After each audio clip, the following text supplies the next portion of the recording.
Hallo zusammen, mein heutiges Thema ist der Niesbrauch. Der Niesbrauch ist ein Thema der Nachfolgeplanung. Ja, es geht um eine Verschenkung, aber Sie verschenken nur einen Teil beim Niesbrauch, nämlich entweder das Vermögen und die Erträge behalten Sie zurück oder Sie verschenken die Erträge und behalten das Vermögen zurück. Ich rate Ihnen von diesen Varianten ab. Es gibt auch Alternativen. Das bespreche ich heute mit Tietje. Mein Name ist Thomas Breit, Steuerberater aus Hamburg.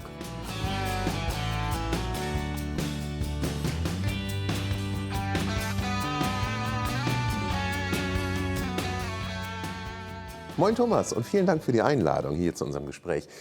Du hast ja eben im Intro schon gesagt, du bist kein Fan des Niesbrauchs.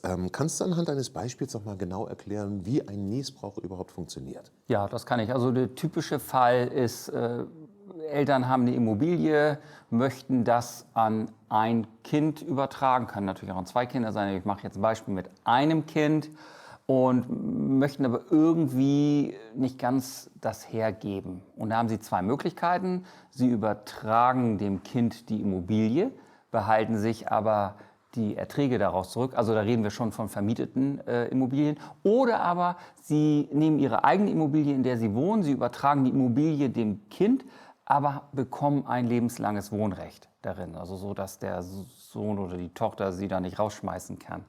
Das ist die eine Variante. Die zweite ist, dass sie sagen, nö, also das Vermögen wollen wir gerne noch zurückbehalten, aber unser Kind muss unterstützt werden beim Studium, bei seinem Werdegang. Es kann schon mal die Erträge daraus bekommen.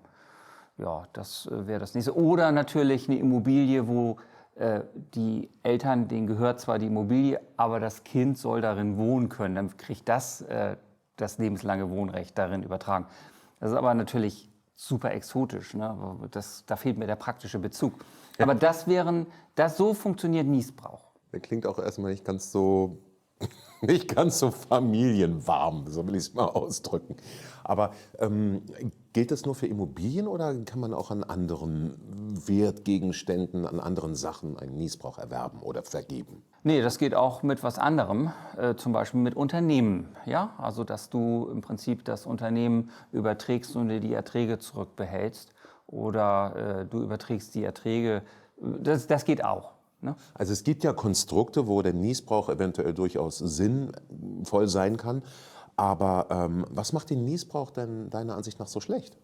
Ja, was macht ihn schlecht? Also du ertragssteuerlich, also es gibt eine ertragssteuerliche Betrachtung und eine schenkungssteuerliche Betrachtung. Und in der Ertragssteuer vernichtest du im Prinzip dein gesamtes Abschreibungspotenzial. Weil wenn du auf der einen Seite die Erträge auf jemand anderen überschreibst, aber die Immobilie zurückbehältst, hat der die Erträge hat, ja keinen Abschreibungswert, weil er hat ja nicht die Immobilie übertragen bekommen. Umgekehrt, wenn du ihm die Immobilie überträgst und du behältst die Erträge zurück, ist dasselbe. Du hast zwar die Erträge, aber du hast ja nicht mehr die Immobilie mit den Abschreibungen. Das heißt, ertragssteuerlich führt das zu einer Einkommensteuererhöhung. In der Schenkungssteuer kannst du nur das Einzige, was du hier hast, du streckst die Schenkung in zwei Teile. Einen ersten Teil, da wird also der Kapitalwert aus dem, was du überträgst, erstmal nur verschenkt. Und nachher kommt ja der Vermögen nach und dann wird natürlich nicht das komplette Vermögen nochmal besteuert, sondern nur noch das, was du bisher noch nicht besteuert hattest. Also mit einem Beispiel. Die Immobilie hat einen Wert von 1 Million und das lebenslange Wohnrecht kriegt einen Kapitalwert von 300.000 Euro. Dann würdest du, wenn du jetzt jemandem das Ertragsrecht schenkst, 300.000 Euro anzusetzen haben. Wunderbar, wenn es dein Kind ist, 400.000 Freibetrag, alles fein. Nachher bekommst du natürlich, wenn du dann verstirbst, dann erbt dein Kind, ich denke mir jetzt eine Konstellation aus, wo es so ist, dass es ein Kind gibt und das bekommt dann diese Immobilie, bekommt zwar eine Immobilie mit einem Wert von 1 Million, muss aber natürlich nur noch die 700.000 Euro besteuern. So, das heißt, du hast die 1 Million Euro in zwei Teilbereiche aufgeteilt. Einmal den Niesbrauch und später den Rest.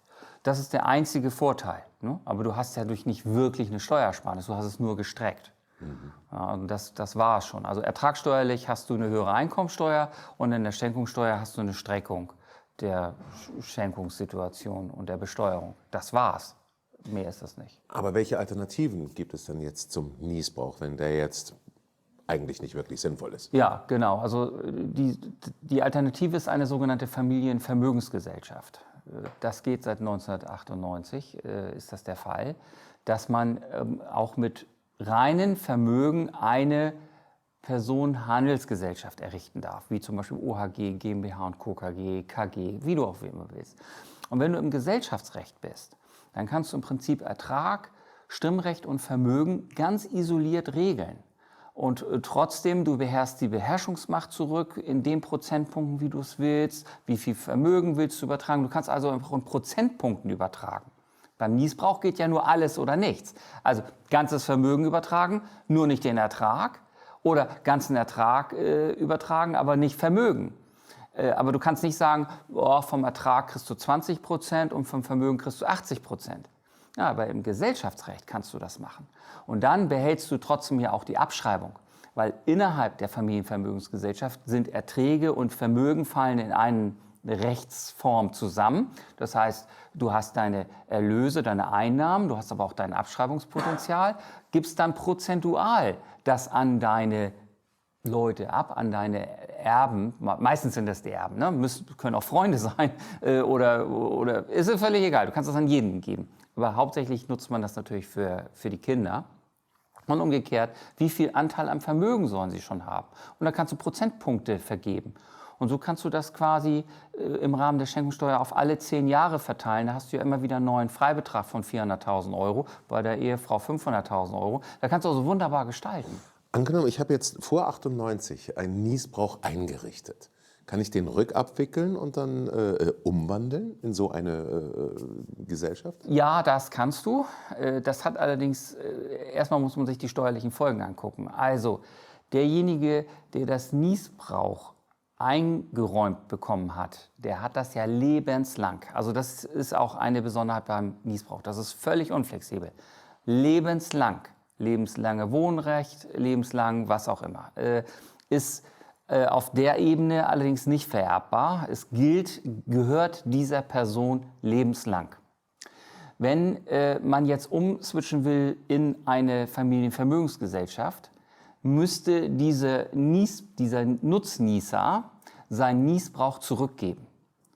Und das ist quasi wie eine Rückschenkung an den, von dem man das bekommen hat. Ne? Und wenn das also, sag ich mal, mal an die Kinder gegangen ist und die verzichten jetzt auf ihren Niesbrauch, dann schenken die ihren Eltern das zurück mit dem Wert des Niesbrauchs, den sie auch mal hatten. Den gleichen Wert. Zweimal versteuert. Nur, dass man dann keinen Freibetrag hat, weil von unten nach oben gibt es keinen großen Freibetrag. Ne? 100.000 Euro, das war's. Nach all dem, was ich jetzt von dir über den Niesbrauch gehört habe, kann man sagen, das ist eigentlich spätestens seit 1998 nicht die beste Lösung. Ja, das ist genau richtig. Also das Recht hat sich entwickelt. Durch die Schaffung der Familienvermögensgesellschaften hat man viel, viel mehr Alternativen, hat auch die Stiftung weitestgehend übrigens verdrängt. Denn kommen wir wieder zurück zum Niesbrauch. Der Niesbrauch hat noch einen weiteren, bisher nicht genannten Nachteil. Es macht den Vermögensgegenstand unveräußerbar und auch unbeleihbar. Und durch das lebenslange Niesbrauchsrecht, es gibt eigentlich auch keine Exit-Möglichkeiten. Ne? Wenn Ihnen das hier gefallen hat, würde ich mich freuen, wenn Sie meinen Kanal abonnieren. Dann sehen wir uns wieder. Thanks for watching.